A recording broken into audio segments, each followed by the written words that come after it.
Today, I ask you not merely to listen, but to look inward, not with the eye of ambition, but with the lens of eternity.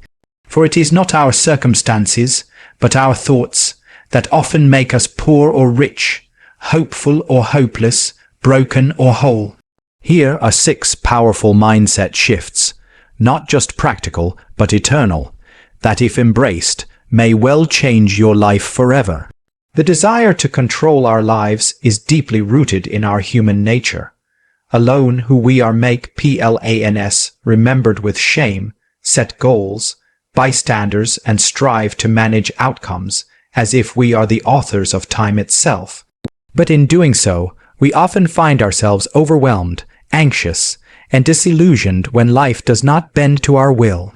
This is where the mindset shift begins, moving from control to surrender, not as an act of weakness, but as a profound demonstration of trust. In the words of C.S. Lewis, relying on God has to begin all over again every day as if nothing had yet been done. That statement reminds us that true strength is found not in gripping tighter, but in letting go. Control promises a sense of safety, but it often delivers the opposite. It creates a constant state of tension, overthinking, micromanaging, and living in fear of what might go wrong. Surrender, on the other hand, frees the soul. It is not passive resignation. It is an active, courageous decision to trust that a higher wisdom is at work, even when we cannot see the full picture. When we surrender, we allow God to take his rightful place in our lives, not as a distant observer, but as the loving author who knows how the story ends. This mindset shift does not mean that we stop working hard or making responsible choices. It simply means we no longer carry the burden of outcomes alone. We sow seeds in faith, trusting that the harvest belongs to God. We stop demanding that every door open and begin trusting that the right ones will. Surrender teaches us patience, humility, and a deeper form of listening, not to the chaos of the world, but to the quiet guidance of the Spirit within us. Surrender also breaks the chains of anxiety. When we try to control everything, we inevitably fear losing what we've gained. But once we place our lives in the hands of God, peace begins to replace panic. We become less reactive and more reflective. Life becomes less about forcing outcomes and more about flowing in rhythm with divine timing. That rhythm is not always predictable, but it is always purposeful. Surrender teaches us to rest even in uncertainty, to trust that we are being led even through the dark valleys. Many of us confuse surrender with failure, but the paradox is this: the moment we surrender is often the moment we truly begin to live. When we lay down the need to control, we pick up a greater strength, the strength to endure, to hope, and to trust. That kind of peace does not come from external success. It comes from internal release. Surrender is not the end of striving. It is the beginning of becoming. It aligns our hearts with God's design and opens us to blessings that control could never produce. Pain is one of life's most perplexing realities. It enters without invitation and often stays longer than we wish. Most people try to escape it, ignore it, or numb it. But the truth is, pain is not just something to be endured. It is something to be understood. It carries messages, lessons, and even purpose if we choose to see it through the right lens. C.S. Lewis once wrote, "Pain insists upon being attended to. God whispers to us in our pleasures, speaks in our conscience, but shouts in our pains." This profound insight reveals that pain, though uncomfortable, is often the very place where transformation begins. When life wounds us, it may feel like something is being taken away. But more often, something deeper is being revealed: our values, our resilience, our need for healing, and our dependence on something greater than ourselves. Pain exposes the illusions we carry. It strips away what is superficial and demands that we look inward. In those moments of sorrow and suffering, we are given a sacred opportunity to reflect on who we are becoming. Pain breaks our pride, challenges our assumptions, and humbles our ego, allowing space for grace to enter. Pain also deepens empathy. When we suffer, our hearts become more tender toward others. We begin to notice hurt we once ignored. The tears we've shed soften our view of the world. We become less judgmental, more compassionate. It is through our wounds that we can truly connect with others, not from a place of superiority, but from shared humanity. The greatest servants and leaders are not those who have avoided suffering, but those who have allowed their pain to make them wise. There is a misconception that avoiding pain means we are strong. In reality, facing pain with openness is a mark of true courage. When we stop running from it and begin to ask, "What is this teaching me?" we begin to reclaim the power it seemed to take from us. The pain itself may not be good, but what it produces in us, resilience, clarity, spiritual depth, can be a gift. It can lead us to forgiveness, to restoration, and sometimes to the very purpose for which we were created. In every hardship, there is a hidden invitation to grow, to heal, and to discover the strength we never knew we had. We may not always get the answers we want, but we can receive the transformation we need. Pain has the potential to be more than a wound. It can become a wellspring. And though the process is rarely easy, it is often necessary for real change. By choosing to see pain not as punishment, but as preparation, we allow our suffering to shape us into something far more powerful than we were before. Life becomes heavy when we place all our hope in what fades. The world constantly pushes us to chase temporary things: fame, wealth, beauty, and applause. These pursuits promise fulfillment, but they often leave us empty. They shine brightly for a moment, only to vanish like mist in the morning. The mindset shift from temporary to eternal thinking is not about abandoning the world, but about seeing it through a higher lens.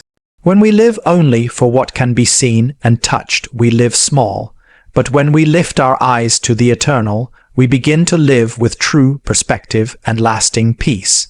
C.S. Lewis once said, "If you read history, you will find that the Christians who did most for the present world were precisely those who thought most of the next." This speaks to a profound truth. Eternal thinking empowers us to live more meaningfully in the present, not less. When we believe our lives are part of a greater, everlasting story, our priorities shift, our struggles feel lighter. Our actions take on weight, even mundane moments gain eternal value. We begin to ask, not just what do I want today, but what truly matters forever. Temporary thinking is driven by fear of missing out, fear of not being enough, fear of losing what we have. It causes us to measure life by numbers, bank accounts, likes, followers, and titles. Eternal thinking, however, is driven by faith. It teaches us to measure life by love, truth, character, and legacy. It reminds us that success is not what we accumulate, but what we become. It gives us courage to make sacrifices, to forgive, to serve, and to live with integrity even when it costs us something. This mindset also offers comfort in suffering. When we know that this life is not the end, we can endure pain with greater hope.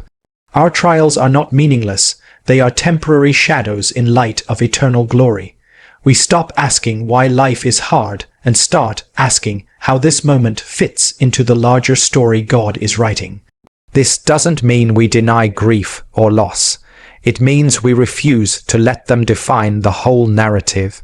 When we think eternally, we stop chasing the applause of man and start living for the approval of God.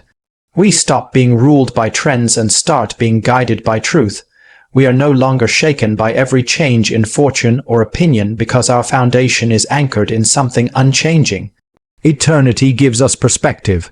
It helps us let go of what is shallow and hold fast to what is sacred.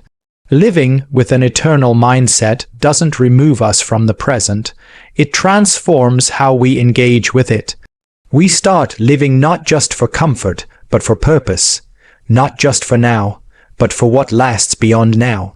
This kind of thinking doesn't limit our joy, it multiplies it, because we're not just surviving time, we're investing in eternity. Fear is a constant companion in the human experience. It shows up in moments of uncertainty, whispers doubts into our minds, and paralyzes us with worst-case scenarios. It tells us we are not enough, that the future is too unknown, and that failure is certain. But fear, though loud and persistent, is not the voice we are meant to follow. Faith is the answer that silences fear, not by denying danger or pretending everything is perfect, but by choosing to trust a greater truth.